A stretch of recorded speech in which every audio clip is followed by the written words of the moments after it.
Olá! Hoje eu e meu grupo faremos a apresentação do artigo Perguntas frequentes e como soldar ligas resistentes ao calor, confissões do metalurgista.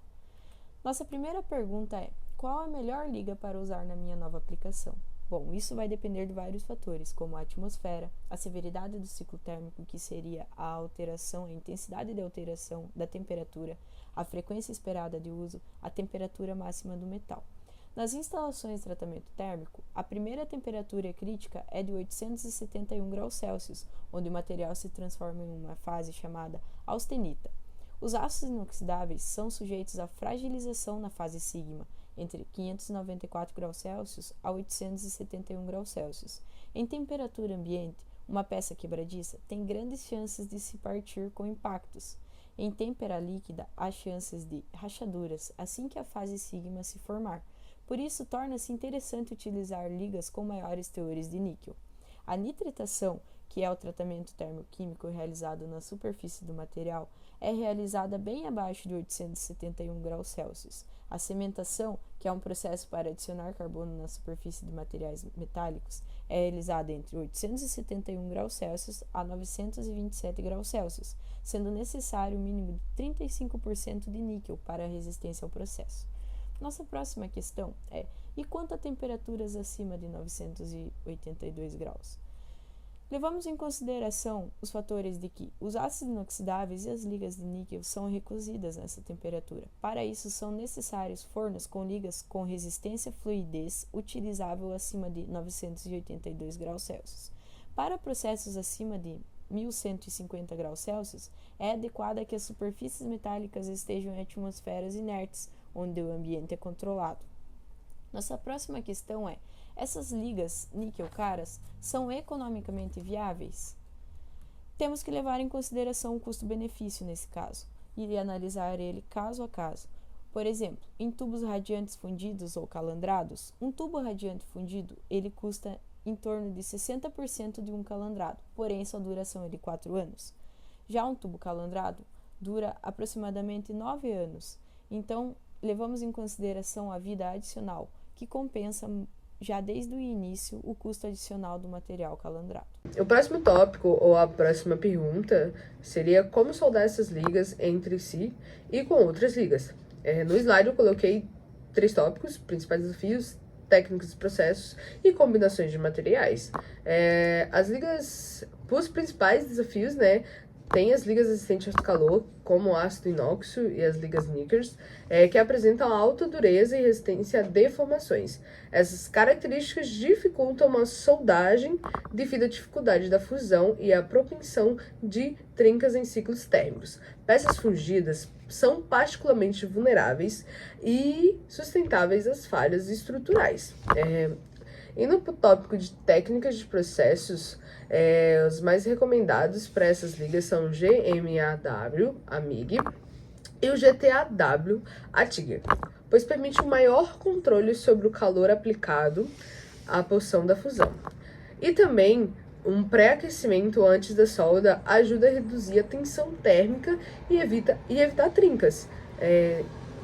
Após a soldagem dessas peças, o resfriamento deve ser lento e controlado. Também testar o magnetismo da peça é útil, pois a estrutura interna influencia diretamente na visibilidade da solda. Combinações de materiais, voltando para o terceiro tópico, para combinações de materiais. Para unir essas ligas diferentes com aço carbono ou com inox ou ligas Nickers, é fundamental usar materiais de adição adequado. Os arames RA330-04 são particularmente recomendados, como a RA333. Pode usar ambos arames, pois foram desenvolvidos para altas temperaturas no caso de alto teor de carbono. Evitar usar eletrodos de inox diretamente, pois o risco de trincar aumenta devido à diferença da dilatação térmica, né? Uma dica final é sempre escolher materiais de alta qualidade térmica e durabilidade, especialmente para aplicação ao longo prazo e condições severas. Devemos usar material calandrado ou soldado e quando devemos usar uma peça fundida.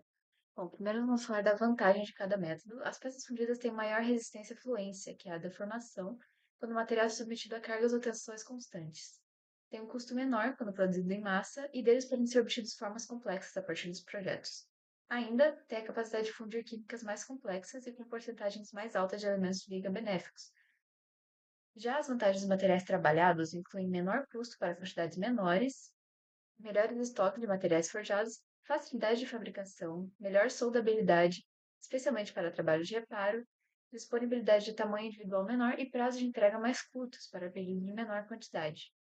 Algumas considerações comparando os métodos é que a quantidade de vantagens que um método tem em relação ao outro não é uma razão absoluta para ser o melhor.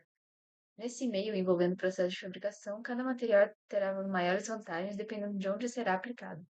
Por exemplo, um tubo radiante fundido, que tem grande resistência à fluência, parece ser a melhor opção em relação ao tubo calandrado soldado, visto as características de cada um. Porém, o material mais leve e com alta ductilidade à temperatura compensavam mais e duravam mais do que o material fundido. Outro exemplo é desses materiais usados nos tratamentos térmicos, como as grades. As grades fundidas permanecem retas e as grades soldadas se deformam. Porém, ao longo do tempo, as grades fundidas frequentemente quebram nas juntas. Essas quebras do material fundido e a substituição dele, no entanto, não apresentaram grande perda de tempo durante os tratamentos. Além disso, os materiais fundidos pesam mais do que os materiais soldados, fazendo com que a grade mais leve possa carregar mais peso dentro da capacidade do forno. Por que alguns equipamentos se racham e entortam, mesmo quando operam abaixo dos limites da temperatura percebidos? Isso se dá por um fator que muitas vezes é ignorado pelos projetistas de componentes de alta temperatura, que é a expansão térmica, uma propriedade da liga que aumenta com a temperatura. Assim, o uso de diferentes coeficientes da expansão térmica faz com que alguns cresçam mais do que outros, e as áreas mais quentes, elas expandem, enquanto as áreas mais frias, elas estão impedindo essa expansão, criando assim tensões no componente, de modo que a área restrita pode dobrar, rachar ou quebrar. E os métodos que a gente tem para minimizar o impacto desse gradiente térmico que existe, que é a diferença de temperatura, incluem folgas planejadas, juntas de expansão e o uso de materiais mais finos nessas áreas mais críticas, sendo que os reforços eles são ótimos à temperatura ambiente, porém eles possuem efeito oposto em altas temperaturas. Por fim, esta liga ela é usinável? Existem alguns sites que eles fornecem informações específicas sobre números de usinagem e usinabilidade relativa, que é a porcentagem da velocidade da usinagem perante a liga. E esses números eles são baseados em ferramentas de aço de alta velocidade. Porém, hoje em dia, é mais comum que para esse tipo de liga, quando for usinada, se use um metal duro, que permite as velocidades maiores sem influenciar na usinabilidade relativa.